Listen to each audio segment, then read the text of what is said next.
It's Coast to Coast Rugby, and we are back. Ella, how's your heart rate come down after the weekend? Well, it came down temporarily, and then I remembered what was coming, because I feel like this week we're entering the week that you and I have been looking forward to. One, since these games were announced, and two, since we started making these videos. It's All Blacks Ireland, the rematch. Are you a ball of nerves already? This is it. Yeah, pretty much. Like you say, it's almost the reason the podcast exists. And it's just, there's been so much hype. It's going to be an amazing game. Like, I've no doubt about that. But England, New Zealand just added to the build up of it, right? Because you've been really excited about this game, and then we got served up. Maybe not the highest quality match at the weekend, but like one of the most entertaining test matches I've watched in ages. It was so much fun. I don't know if I'd use the words fun as someone who wasn't for neutral. Yeah. But yeah, what a game of rugby. And we talk all the time about fine margins, and I love the argument that kind of came out at the end of this game around, we were talking about really fine margins in the last minute parts of the game, but then you could look back on the game as an entirety and moments that led to moments that led to moments, and there were so many of those throughout this game. And what I liked, I think, as an All Blacks fan, was seeing us come from behind and show that you can't get rid of us, and that we still have that dog in us of like, we're going to play to win this game. We're going to throw the ball around, we're going to create opportunities, and we're going to capitalize on them, which was the nice piece, the nice next step to, I guess, what we've been doing earlier in the year. So I think that was a nice little revert to type in some ways, and in some ways the English reverted to type in that last sort of 20 minutes. Do you think? Yes, I think like when you got past the 60-minute mark and you scored some points, that was the first thing that jumped out to me watching the game. Was like, okay, they've crossed that bridge, right? They sort of built that. Much was made of that during the Rugby Championship, the fact that they couldn't score after the hour, and in this game they scored a massively crucial try. What was it, like 4 or 5 minutes left, something like that? Yeah, it was. We were 8 points down with 12 minutes to go. That's crazy to come back. Like, that's really impressive. And how about D-Mac's kick as well? I love that for him. Nailed it. Absolutely nailed it. But yeah, I think like looking back at the Rugby Championship as well, Razor's he's trying to instill this thing of like, when it's on, play from anywhere. Like, he wants that in this All Blacks team. That's classic All Blacks, right? Be a threat from anywhere within sort of 80 meters of the try line. We can score from here. And if a couple of passes had gone to hand in that first half, New Zealand could have scored 2 length of the field tries, and they would have been out of sight by half time. And we saw it in the Rugby Championship too. Some crazy games like the one with the comeback against Australia, but when again you should have had 6 or 7 tries by the time they scored there, by the time they started to come back in the second half. So shades, I think, in there were loads of errors, right? I think a lot of it was the English rush defense, but there were just loads of handling errors and stuff like that, which is very un-New Zealand. But it definitely feels like you're starting to build to something, and that was the kind of result that they can hold on to and they can drag themselves to the next stage of development with, because that's like beating this England team at Twickenham. They haven't, over the last, say, 10 years, they haven't been as strong as they were historically, but Twickenham is going to be a really hard place to go again now. Like, Ireland lost there last year, it was a big result for them. And like you say, England sort of, where the All Blacks kind of seemed to grow into the game, England kind of seemed to go into their shell last 20 minutes.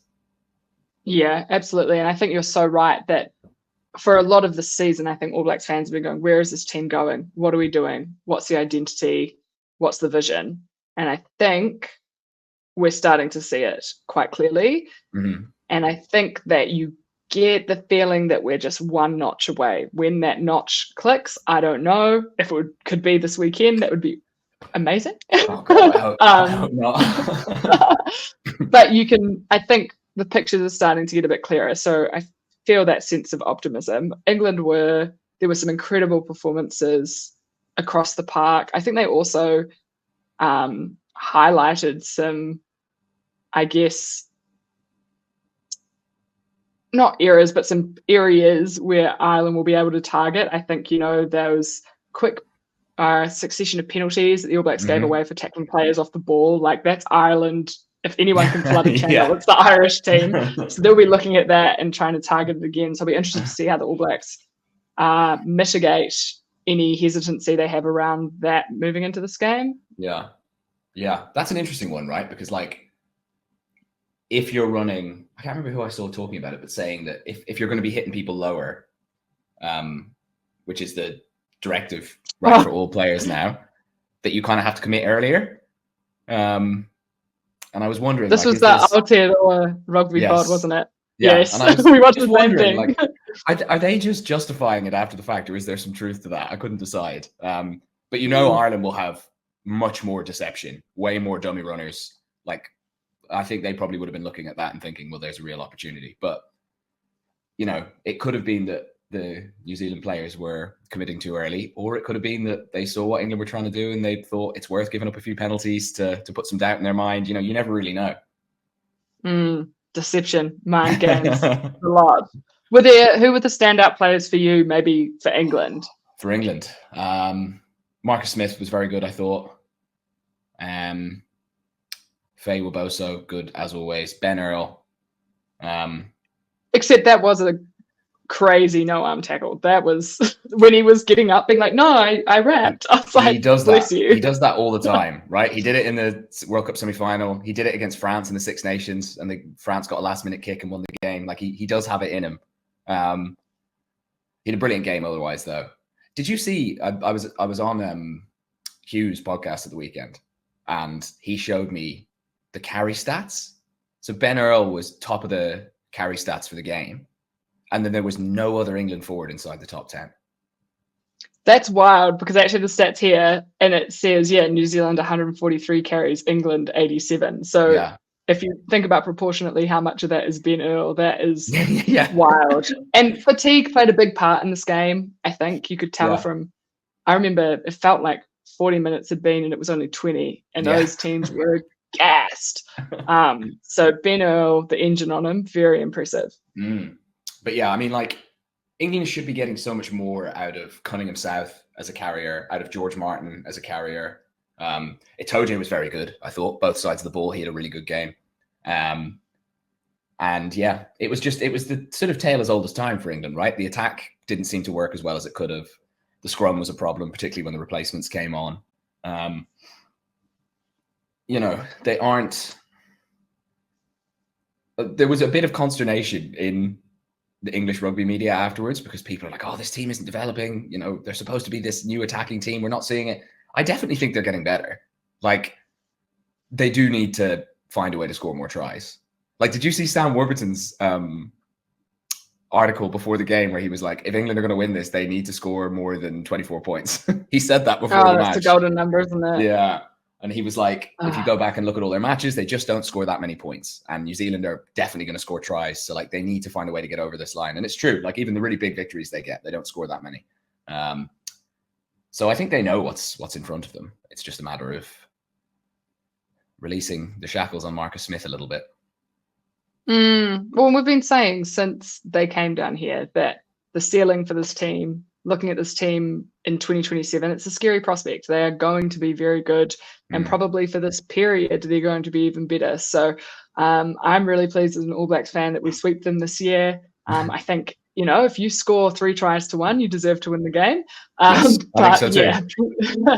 Plenty for us to work on. Also, obviously, discipline, probably number 1. Yeah. Discipline was first half was a shocker, wasn't it? What was it? It was like 11-2 at the half, penalties, which is just not good enough. But if you want to win a test match, saying that, they know that. You're supposed to give away less than 10 if you want to win a test match. They'd beaten that by half time. We like to we like to defy the odds. We like in the face of adversity when we shouldn't. I think I know who you're going to say, but who were the standouts for New Zealand for you? We'll work our way up. Okay. I think Patrick Tuipulotu and his shift off the bench was crucial, absolutely crucial. And I watched it with my missus, and every time he got the ball, she just kept going, he's so big. She never heard of him before. She doesn't watch Southern Hemisphere rugby, She was just like, who is that guy? He was ridiculous when he came on.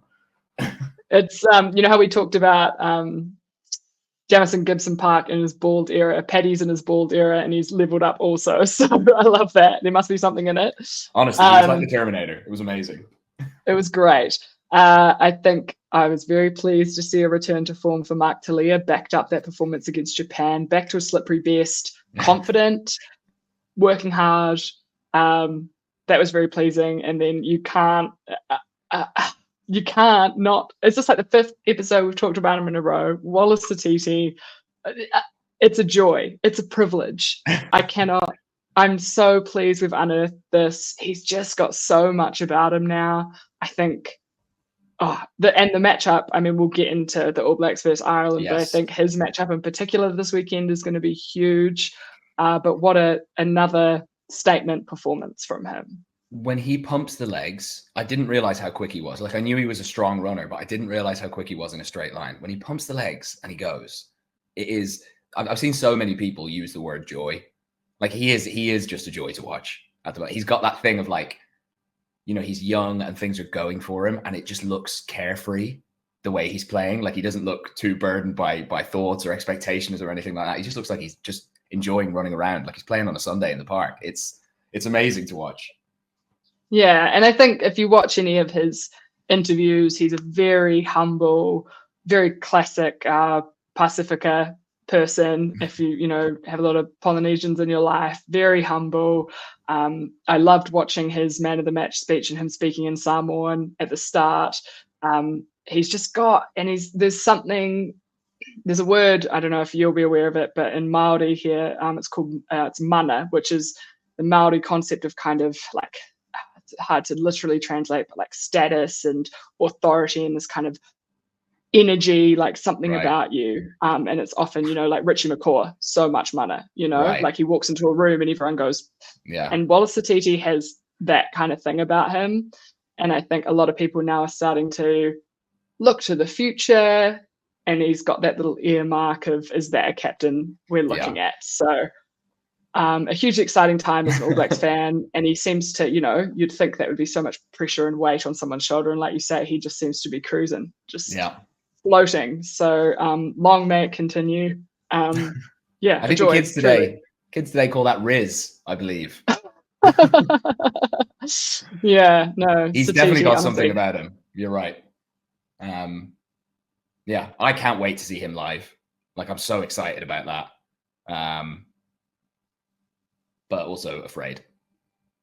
Well, look, if there's a team that's going to match him and what he brings, Ireland are going to be well and truly up for it. Something we did signpost that we wanted to talk about that was seen in this game was the law change around escorts. Yes. For high kicks. How Thoughts, good? Feelings, concerns? How good? I was such a huge fan.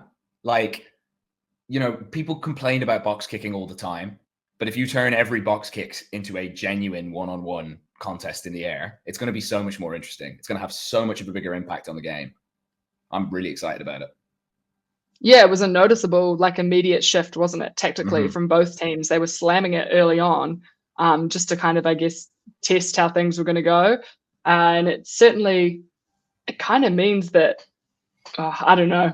We'll see how it plays out in the remainder. But yeah, I agree that the joy of rugby, or the beauty of rugby, is that every moment is a contest. Yes. And so ensuring that area is also a contest, I think, stays true to the game in its entirety. So yeah, I'll tell you what, great stuff. Being good in the air for a winger, it's obviously super important at test level already, but it's about to get much more important. Like, there's going to be much more of a premium on players who are 100% reliable under the high ball, because if you're even a little bit shaky, now that you've got no protection, it's going to be exposed. People are going to see it. Yeah, and it's so interesting. I saw, who was it? It might have been Ben Youngs did an episode on For the Love of Rugby with Brian Habana, like ranking modern wingers, and they obviously talked a lot about the different styles that you see, but also the evolution of what a winger could be over the last probably 5 years, really, particularly with Cheslin Colby and him pushing the boundaries. So it's always interesting when you have these law changes or administrative changes, right, that kind of can impact what we actually see from the players and in professionalism and all those sorts of things and conditioning, etc. So very exciting. Did he ask Cabana who the player was that he mugged off in that statistics advert? I feel like the whole rugby world wants to know. You know those ads that were, I can't remember where it was playing during, but when he talks about his opposing winger who was slow on the turn, and they used data to analyze it. Oh my god, I'm desperate to know who that winger was. Oh my gosh, all I know is that every time he was asked to, like, you know, he drew a comparison to wingers of his time and who he faced up against. It was always Joe Rokotoko and Sitiveni Sivivatu, so they must have been his guys. I mean, imagine having to face up to those two on the regular. Like, not easy. Yeah, truly the flying Fijians. Yeah. I actually have one more thing on England. I'm curious to know. So everyone basically now at like elite test level has that dual playmaker thing going on in the back line, right? Like you've got a ball player at 10 and then probably one at 15, and they're sort of interchangeably stepping in. And teams like Ireland even more players can step in at first receiver. Both wingers can. England have in George Furbank a guy who can do all of that, and they don't really seem to involve him in the game that much. You know, like I know Marcus Smith is brilliant, but if you can create some deception by having Furbank also potentially stepping in there, and you know he's a great carrier, maybe he trucks it up. There's lots of variation that you could get in there, and I just don't understand why they don't get him in the game more often. On to the next game for New Zealand. We have our lineups for Ireland against New Zealand. Probably overall the most hyped game in the entire November series, because the two teams obviously have the recent World Cup history and all of the off-field shenanigans that's happened over the last year. What is the national mood in New Zealand? I think it's like a mix of fear and like delusion. Like half the comments are stuck in like 2015, where Ireland hadn't ever beat the All Blacks and think that we're going to smash them at the Aviva 60 points to nil. I don't know what planet they've been living on for the last 10 years, but that's okay. And I think the other half are very much cognizant of Ireland being the number one team in the world. Also a team with retribution on their mind. So that's our mood. What about up north? What's the vibe? I think people are... I definitely think people are worried. There's a few injuries. Well, one major injury. I think it's just that, people are a bit worried because New Zealand have been playing.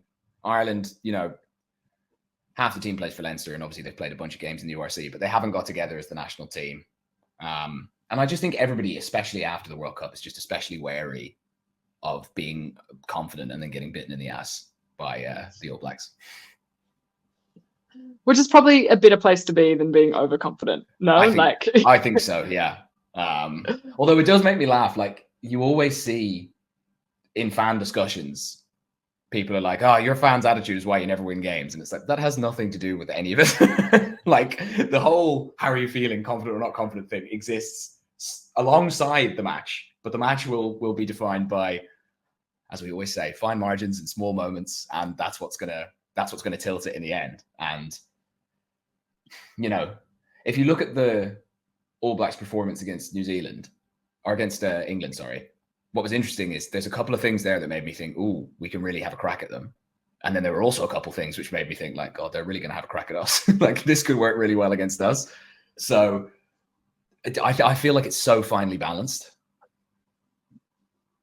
which is hugely exciting. I think I was feeling much more confident until we lost Cody Taylor. I think Bodie, you know, D-Mac started both those tests against South Africa. And I remember saying, I think after the first test, that was D-Mac's most assured performance at 10 in the All Blacks jersey. And so I feel pretty confident about him. Cody, again, underrated, massively underrated, and he's been huge for us this year. And he's nearly on 100 tests. Like, you can't buy that sort of experience. No. And Asafo,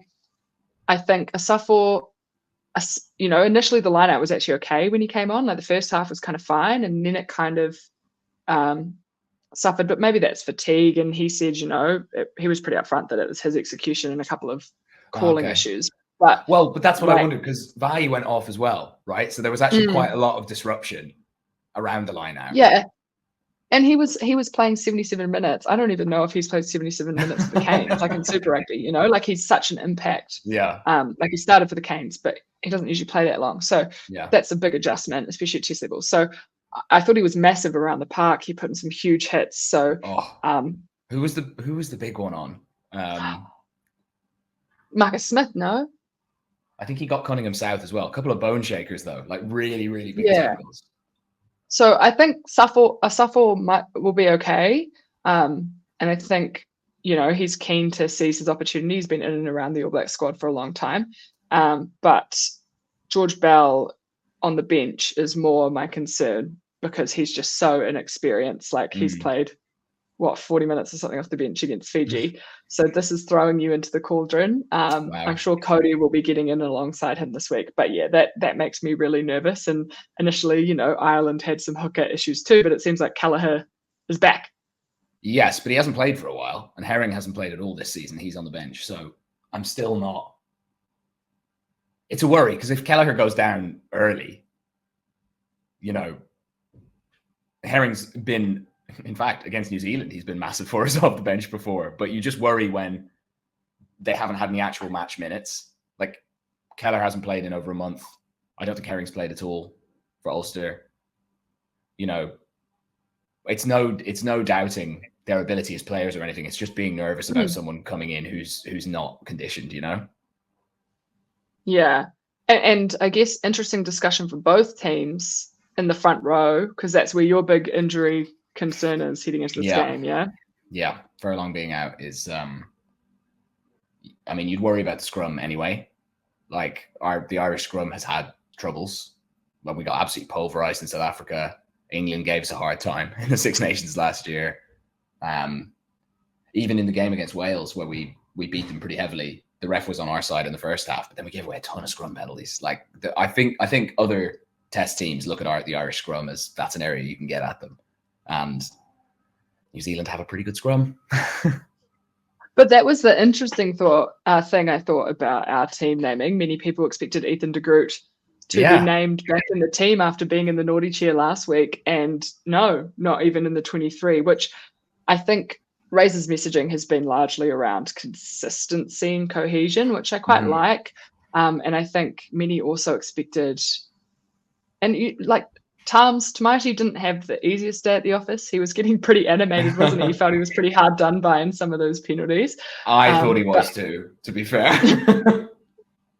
But I think, you know, cool for him to be able to rectify things in a way and to stamp his mark. And it shows how competitive the front row is for the All Blacks. You do see a similar theme, I think, at halfback, with Razor making decisions around continuity and cohesion. Many thought that maybe Cam Roigard, with the impact he made off the bench, that he would start this game. But I think keeping Cortez on, one, he's got some things to make up from last week, because he probably didn't have his best performance. But two, him and DMAC have that partnership for being at the Chiefs. So I think that's actually really important. So not as surprising as many maybe had thought, at least on my end. Yeah, I also just think the profile of the two of them, starting with Ratama and bringing Roigard on, makes a lot more sense than starting with Roigard. Because if you start with Roigard, but you still need to chase the game in the last 20 minutes, Roigard for Ratama is not a progressive attacking change, right? It's like you are slowing things down a little bit, and you are going for someone who's got a better box kick and all that sort of thing. But is that what you want coming into the last 20 minutes of the game? I don't know. Yeah.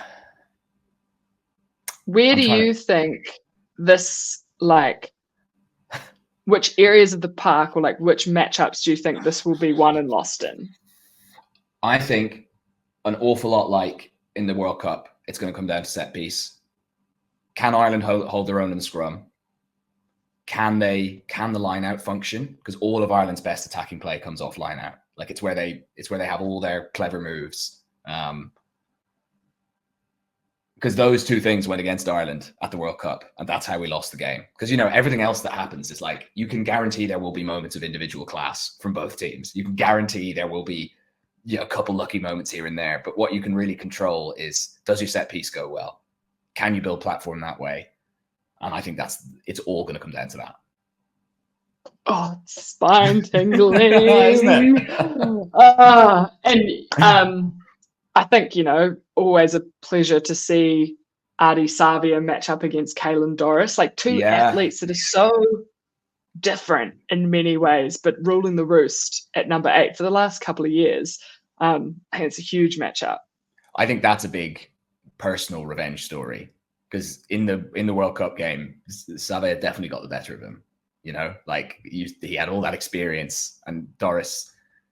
It's a shame actually, because the World Cup, his form probably wasn't as good at the tournament as it was before, and then after the tournament, he's gone right back up. Like in July, out in South Africa, he was so good. He was so incredible. So I reckon he really fancies another crack at Savia. But who do you think is fancying a crack at Ireland the most? None other than Mr. Rico Ioane. Yes. I'm seeing people say he might lead the haka. Yes, that's me. I've been saying that. Well, okay. I'll lay out the reasoning, because I actually think it's not that far-fetched, right? Cody Taylor's out. TJ Perenara's not in the squad, so it has to be someone else. Adi Savia led it against Fiji. He did a phenomenal job. Would back that till the cows come on. But I don't think a lot of people know that Rico is Māori. Not that the kaya has to be Māori, but he's Samoan and Māori. His mum was a black fern. Okay. And he is always front and center. Do you remember watching Ali Williams do the haka? Yes.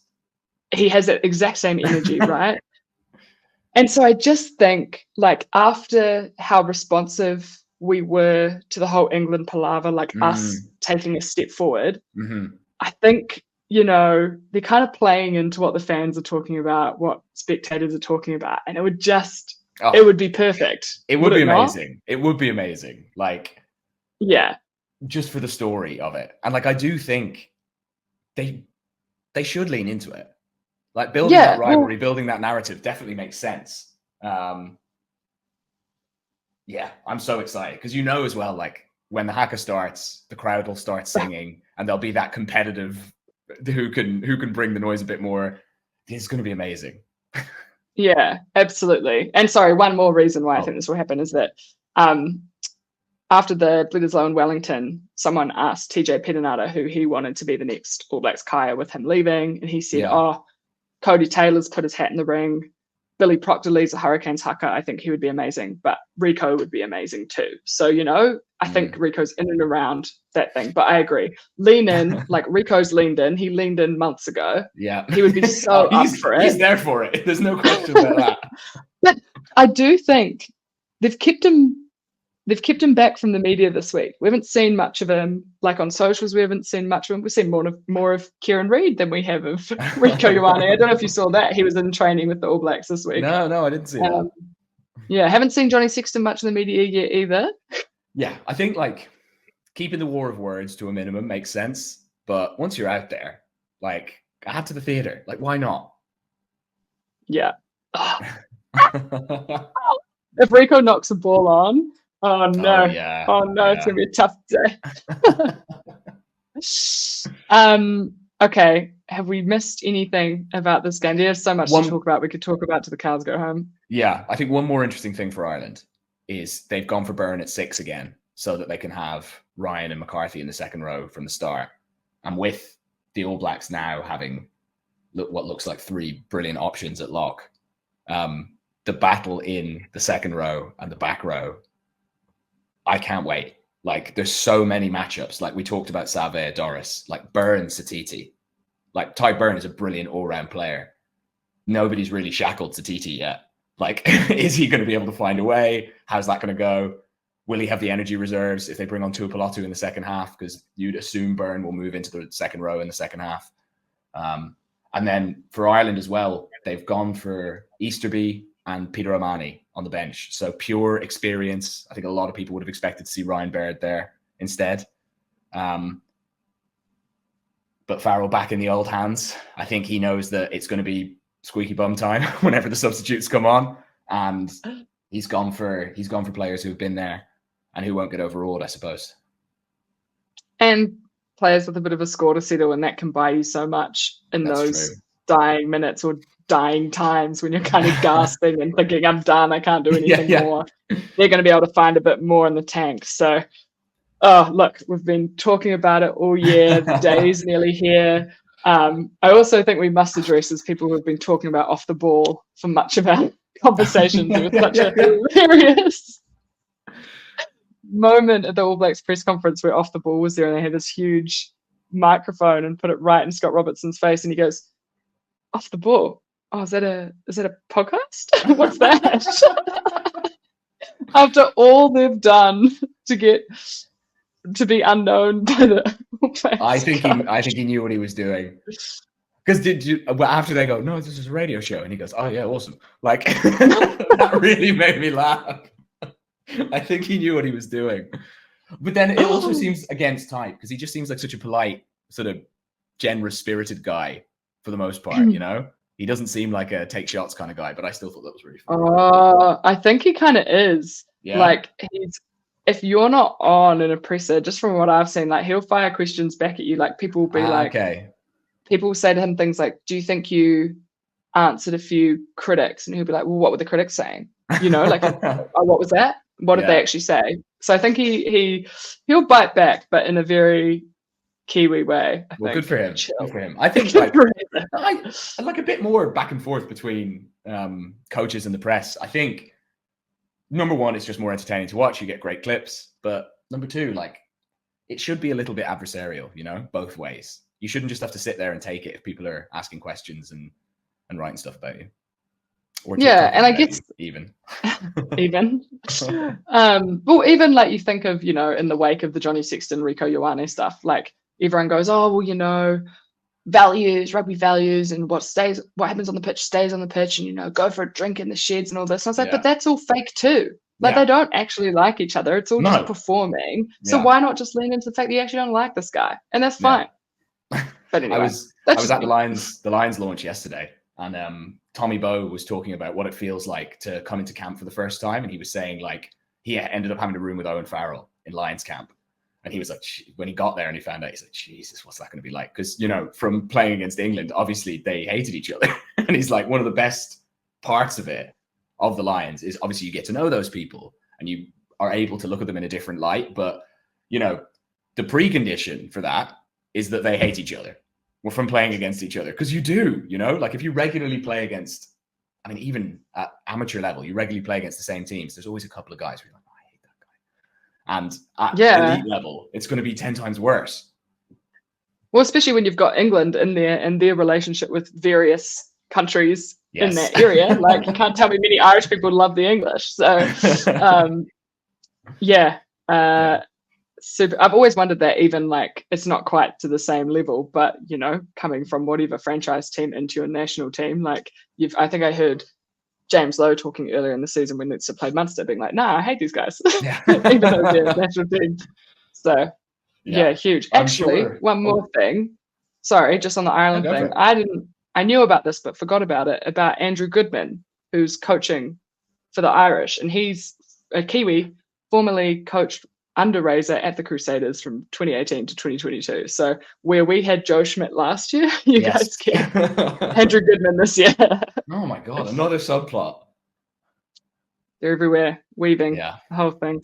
Okay, we're going to have to do it. How do we think it's going to play out?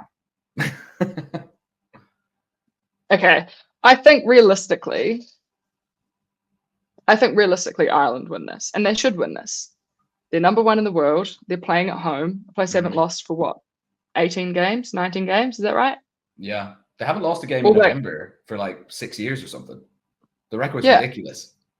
That's crazy. That's so good. So I think, and with the added emotion, with the crowd behind them who are clearly going to be G'd up, I want my boys to do it. I really do. But I just think Ireland will do it and should do it.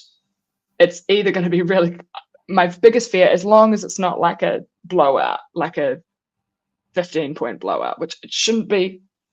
No, you don't think it will be, but then it's like you never know. You never know. But I think it'll be a one-score game, and I honestly think it could go either way. Like, I'll say Ireland because obviously I support them, but like, Yeah, you never feel it's going to be one of those games where unless you get two scores, like 14 points ahead, that's the only way you'd ever feel safe, you know. And even then, you probably wouldn't feel that safe against the All Blacks because they can do you from anywhere. So, yeah, I'm going to say Ireland by 1 score, but I think it's going to be so close. And if the All Blacks win on Friday night, I won't be remotely surprised. I'll be disappointed, but like, the margins between Ireland and New Zealand, I think, are pretty fine because, you know, with a slightly more clinical performance in the first test against South Africa in the Rugby Championship, New Zealand too could have come home from South Africa with 1 win from 2, and we'd be in the same boat, and we'd be looking at this game thinking like, God, they're evenly matched. So yeah, I mean, I just think it's going to be a brilliant game, and I can't wait. But God, I hope Ireland can get the set piece working. Oh, it's going to be huge. It's going to be huge. Okay, a moment of silence as we recalibrate and remember that there are other games taking place this weekend. 2 huge games this weekend. Massive. Looking at England and the Wallabies, I think this has like sleeper energy. I think this could be an absolute classic, personally. But maybe I'm just hopeful and like manifesting that the Wallabies get there together. I could see it. I think, though, if England bring that level of intensity in defence again, I don't know that I think the Aussies will have an answer for that. But what if the answer is Joseph Suaalii? What if it is him? Apparently, we haven't got the teams yet at this stage, but the Raw, who leak the team every week and are usually right, are saying that he's starting at number 13, which is at 13. Massive. Wow. 13. Wow. Sorry. Let me confirm that. It might be at 12. Either way, in the centre. Yeah. I thought everyone thought he'd be on the wing. Yeah. Yep. Huge. And also, speaking of centres, I guess in regards to England and Australia, Ollie Lawrence named at 13. Yeah. They, you know, since Manu, even during Manu Tuilagi, because he was injured so often, they've never been able to figure out, like, they want a giant crash 12. Tuilagi was the perfect guy. They need that ball carrier, and Lawrence is the carrier now, but when you play him at 12, it's like he doesn't get into enough space. But also, like, they played him at 12 last week. They didn't use him on the carry. Like, they never fed him the ball. So the obvious thing from the outside is you're like, well, they want to go wider, faster. And having Slade in at 12 means you've got great distribution from him. And then hopefully, from their perspective, they're like, well, we'll get Lawrence running like he does for Bath in the wide channels where he can be way more destructive. But I don't know, maybe it's something else. Maybe they've got another plan up their sleeves. That's what it looks like to me. Yeah, cooking something up on Steve-O. Well, you get the sense that much of the criticism has been in the wake of the loss to the All Blacks, like play some rugby. You're not going to win rugby by not playing rugby. That's what people want to see. Yeah. And that comes back to that same thing around 3 tries to 1. Yes, the All Blacks discipline absolutely let them back in that game, but fundamentally, it's about scoring tries. Yes, and particularly against the top teams, you need to score some tries so that you can buy yourself a bit of breathing room, because there will be penalties either way, and there will be threes flying around all over the place. So, yeah, I think it's an interesting test for England, right? Because they're going to be expecting as well just to play a bit more and control the tempo a bit more. And, you know, you can see it. If Australia have a good start, it could turn into a very nervy performance. But if England come out the traps, I also think they could put a score on them, you know? There's a world of possibilities in this game, it seems. Yeah, it's just the Aussies in the Rugby Championship, you know, the one game where the one win they got, it was very tight. The conditions were poor. You know, if the conditions are good and England try and run the ball a bit, they just, throughout the Rugby Championship, they just leak so many meters in defence. So unless they've really, the Wallabies, I mean, so unless they've really brought that up a level and they're ready to bring some more intensity, I just think that it's going to be hard for them to live with, like, England, whenever, it doesn't matter what they're doing, like they're desperate. In defense, they're desperate. In attack, they probably push it a little bit too much, but they're still desperate. And I don't know if I see the Aussies coping with it. I think that's a fair point because the All Blacks struggled to cope with it in terms of execution, right? Yeah. And being able to string together the things that you want to string together. So we shall see. I think realistically, and with that fire in their belly after losing at home, like that hurts. Yes. That hurts. So gonna be a goodie though, I feel. Yeah, they'll want to get people back on side too. But I don't know, it hurt. But I still think that overall the feeling of people leaving Twickenham and the feeling of England fans generally is like there are obvious shortcomings, but I think people are mostly happy. Like I think people see it improving. And well, think about where they were a year ago. Yeah. I mean, not a year ago from today, but pre-World Cup. Like, Yeah. do people not remember the dire situation they were in? Yeah. It was awful. They lost to Fiji. Oh, you know what's worth a quick mention? I saw you posted about it. The Danny Kerr extracts about Eddie. Ooh. Yeah. What hasn't painted him in a positive light, has he? What the story about giving the guy sausages and calling him a sausage? Like that is the silliest thing I've ever heard. Why would you spend your time doing that? It's so mean as well. It's so it's so unnecessary. That's like, in what other professional environment could you do that? It seems like in sports that stuff's allowed. Like that's it. Like if you do that to a friend, I can see a scenario where it's okay, but doing that to someone that you work with, particularly someone who works under you, is not a good idea. Like it's just not the way to run things. No. And I get, I kind of understood what he was saying around like when things were going well, which they were for quite a while, you know, you could let that pass. But as soon as results weren't going, it was like, what are we doing here? Why am I living my life in fear? Oh, jeez. By the way, Danny Kerr is killing it at the moment. He's got this book thing coming out. Have you seen his YouTube? No. He does he'll like talk over an extended highlights package from a classic game that he played in. And he'll talk you through all of the different plays and like he's really good at it. It's awesome content. That's really cool. Okay, noted. And then amongst all the other content that there is, Danny Kerr is rising to the top. Okay, so who do we? So I think England comfortably. What do you think if you had to put a? England are winning it. Okay. England are winning it. England are winning that. Yeah. By 5. I'm not saying by much. Okay. And the other big game. This one, I suspect a lot of people will have skipped ahead in the YouTube video to find this section. We'll put in our timestamps, everybody. Scotland against South Africa. Well, actually, I don't know how to do timestamps, so I'll do them. Won't. Scotland against South Africa. I think people are maybe sleeping on. I still think South Africa will win. I'm going to preface it by saying that. But have Scotland ever had a better chance to do them than this game? Have they ever been in a better place? Have they ever had, you know, the run that Glasgow team went on last season, winning away games, winning an away final in South Africa? They've never been better placed, Scotland, to finally get that statement win that they need to get to drag themselves out of, you know, best of the rest territory.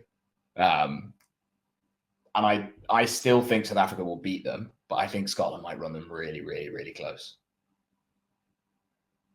I love South Africa. I love the era we're in. I'm so pleased to be witnessing this era. Big caveat or disclaimer. I would love a Scotland victory because it would be massive. Yeah. Undoubtedly. Yeah. I just keep trying to put myself in my mind back to August, September last year before South Africa played Scotland in the pools. And I feel like we were having the same conversation. Yeah, you're right. Were we? Like not you and me, but everybody. Were we having the same conversation? Yes. Yeah. But there was no. I think now you point to that Glasgow run and you say the back row is the Scottish team. The best prop in that Glasgow team is in the Scottish team. The centre combination is the Scottish centre combination. Like there are really important units of players who have done something that Scottish teams have never done before last season, and they can use that as a springboard. They didn't have anything like that before the World Cup. I think that's the difference. Yeah, and that's an important difference. Like you think of like Conrad Smith and Martin Onu and why they were so successful because they were playing together, franchise and international. So Yeah. we love Huey Pilotu. Yes, we do. Yes, we do. And Maybe, like, they're as good as on their day. They are as good as anyone. They can carve up absolutely against anybody. Yeah, I don't know. I think South Africa will still win. I do think they will. And they, again, same as like they should win. They should win. They should win that game. But yes, I think Scotland fancying themselves is very fair in this instance. Agreed. Could be a cracker. I think it'll be tight. I do think it'll be tight because I think Scotland will go out there and they will try. If you look back to that game in the pool stages in the World Cup, they stayed in the fight for a half. For 40 minutes, they really stayed in the fight. Like they were, they won a couple of scrum penalties, rightly or wrongly. They physically held up pretty well. They almost got outside the blitz once. In the second half, they got pulverized. Like they completely lost it. And the question is, how long can they physically compete for? And while they're on top, can they get enough points? Because there will be periods in the game where South Africa will just dominate them. Like you look at, it's like you said, this era of South Africa, like they are so good at the moment. Like the games that they've lost this summer, they sent a second string to Argentina and still should have won that game. They had 2 or 3 opportunities to win that game in the last 10, 15 minutes. Against Ireland in that second test, it was amazing, but they threw that game away. 5 minutes to go, they had a scrum all the way down in the Irish 22. It was only poor decision-making in the last 5 minutes that lost them that game and a brilliant bit of execution from Ireland. Like, they are so difficult to beat. Every other game, they've won it and deserved to win it. Absolutely. Oh, it's a shame. It's a shame that I would love to be sitting. Wow, I say this. Thankfully, the Ireland game is at 9 a.m. our time, so it's not outrageous. But I would love to be sitting from 9 a.m. till 4 p.m. watching all these games. So I've got a bit of time in between all of them. Yeah. And I think it would be a 4 a.m. wake up for me to watch the South African game. Oof. Are you going to do it? Yeah, why not? What else am I doing? How about the alleged competitive late team naming that's going on between Scotland and South Africa? I don't know how much truth there is in it, but I know South Africa never name their team late, and they have decided they're naming it at like 4 p.m. on Friday, something like that, which is very unusual for them.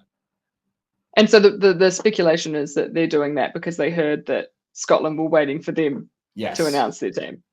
The bit that doesn't make any sense to me is that all the coaches always come out and they say, well, we named our team internally on Tuesday anyway. It's just about letting the media know. Or Russie, like they have that rule around if you don't train Sunday, then you can't be named in the team.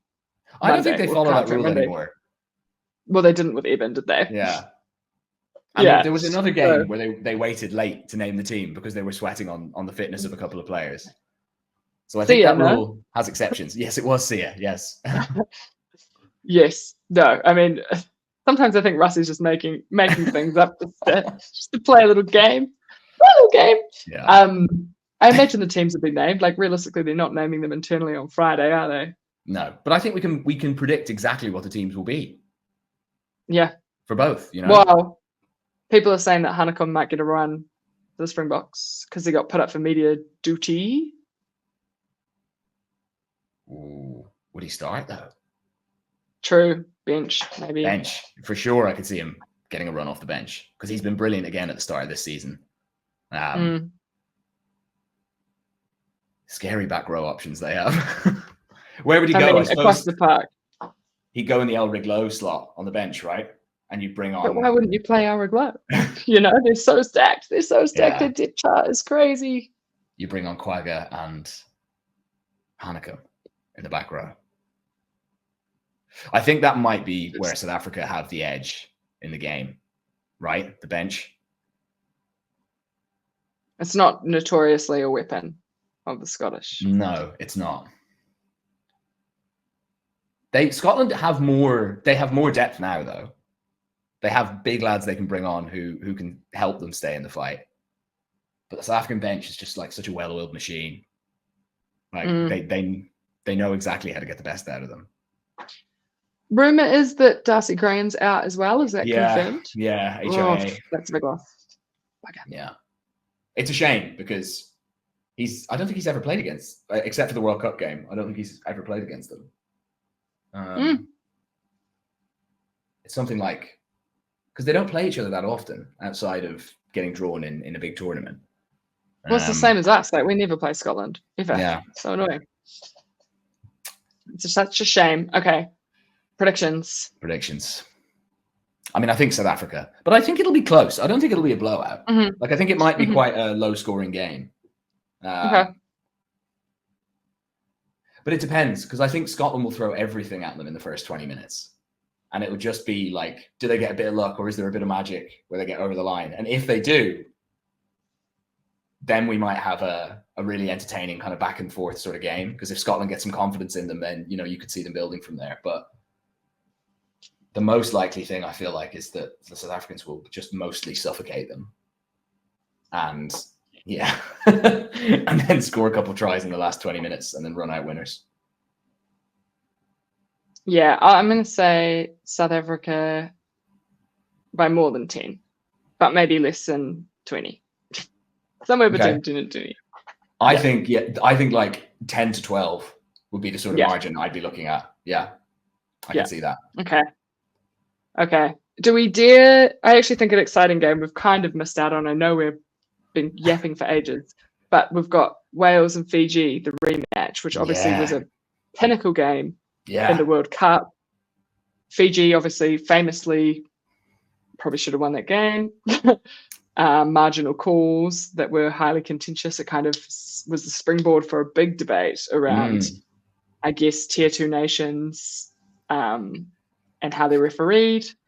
It was an interesting time to be online, and now we get the rematch. So, and Fiji obviously coming off a drubbing, really, at the hand of Scotland. Disappointing outing, but now they'll have their, their big stars back. Europe. Yeah. Wales struggling to sell tickets, apparently. This has the potential to be a real, if Wales lose this game, because, the Welsh regions have had like a little bit better news in the URC so far this season. I think there's a bit of optimism around Welsh rugby that maybe hasn't been there for a while. Recent revelations about the women's team notwithstanding. And yeah, if they lose this one, they'll be right back into the depths of despair, I think. Yeah. Sorry, you just reminded me of everything happening with the women's teams. And it just makes me so irate that I can't think. This is. I mean, Wales is still. Sorry, Fiji is still ranked higher than Wales, I think. Yes, currently. they are. They are. So, in theory, the expectation is that they win this game, and it would be big if they did. But yeah, you get the sense that Wales will be desperate, which it feels like they've just been desperate for so long. And like, how much can desperation be the fuel? I obviously want my Melanesian, Pacific Island siblings to get the job done because it would be a huge result. But Wales just feel like, we've talked about it many times, that reference of like, stop, it's dead already, stop. It's got a bit of that energy about it. Yeah, I can see it going both ways. Because, like, if you look at the actual personnel for Wales, if they go with Thomas Williams at 9 and Gareth Anscombe at 10, there's a huge upgrade on where they've been. And when they were performing really well in the World Cup, Anscombe was excellent. He's still a class act of a player. They've both been going really well for Gloucester. Max Llewellyn's been going really well for Gloucester too, if they pick him in the centres alongside Ben Thomas. There's the guts of a really good rugby team there, like, as long as you can win the physical battle enough and you can get the ball outside, like, those guys will do something for you. The question is, will they, the game plan that we saw them employing in the Six Nations last year was an extremely inefficient, very carry heavy, light on the gains, tiring themselves out, making huge numbers of tackles, and then running down blind alleys. Just like, if they do that against Fiji, I think they're off to a loser. from the start. But if they try and play a little bit more expansively, like they did in the summer, if they try and throw the ball around a bit more, I think that's more their DNA anyway. If they try and do that, I reckon they've got a shot because, you know, Fiji have amazing individuals. At times, they're absolutely breathtaking, but the cohesion is always an issue. The game management is often an issue, although Caleb Muntz is back, so that should help them on that score. But, you know, big question for the Fijians, I suppose, is how much of a knock to the confidence was that Scotland game? Because in the first half an hour, especially, like they got blown away. It was men against boys. So out the gate, wasn't it? Yeah. Ugh. And it's a tough tour for them, you know, really and they're tough. not potentially in the same position as a lot of these other unions traveling in terms of what that travel will look like and the ease of that travel and resourcing for that. So it's not easy for them. And it's a big adjustment, I think. So I would love to see them get up. I'm going to back them. I'm just going to back them. I'm going to say Fiji by less than 8. I don't know why I insist on always doing this, but I have a feeling the Wales are going to win it. And I'm going to say that I think they're going to win it, but I think it'll be close. Yeah. Less than a score, like, you know, maybe 5. Okay. But I think maybe the one in the middle. I think but so much depends on the team selection. Because if the team selection comes out on Friday and he picks essentially the same team that he picked through the Six Nations, then I think they'll lose. But I think if Williams, Anscombe, Llewellyn, and the balance in the back row is good, then I think they can win it. Okay. Bold. Yep. Bold. And on that note, almost at the hour, does that wrap up our Autumn Nation series? Is it technically week 1? This is week 2? I think this is technically round 1. I think last week was sort of a round 0, you know? Okay. So are you saying that the England game doesn't count in the All Blacks stats for the Northern Hemisphere tour? That's the win. What the heck? I'm actually pro, though. A little appetizer before the full calendar starts. It was great just having a couple of games last weekend because there's too many games this weekend. Like we haven't even talked about Italy, Argentina, France, Japan. Should I run through the full burger that was do the list earlier today? Okay, hang on. Sorry, I'll keep talking while I go to look. It's mammoth, you guys. You have no idea. They posted a burger on Rugby Pass with all the games from top to bottom: New Zealand, Ireland, Hong Kong, Brazil, Canada, Chile, Spain, Uruguay, Kenya, Uganda, Ukraine, Slovakia, Czech Republic, Croatia, Netherlands, Zimbabwe, England, Australia, Portugal, USA, Romania, Tonga, Italy, Argentina, France, Japan, Wales, Fiji, Scotland, South Africa. That's what? 1, 2, 3, 4, 5, 6, 7, 8, 9, 10, 11, 12, 13, 14, 15 games. It's absolute madness. Just means it's wild. Do you want to know a genius thing that I did? I booked a return flight back to London right in the middle of England, Australia. So I'm going to get on the plane and I'm going to miss most of the second half.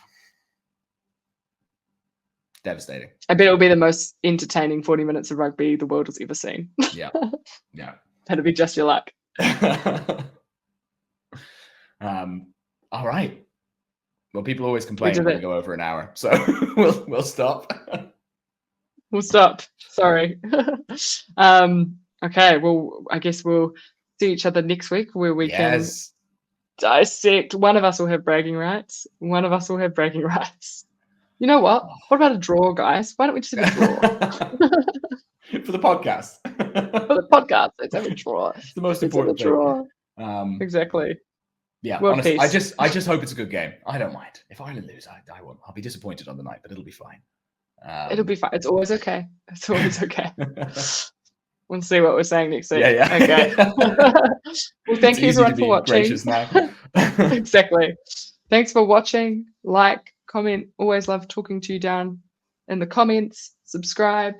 Share with your friends. Share with your family. We'll see you next week. Yeah. And most importantly, enjoy all the games. See you next time.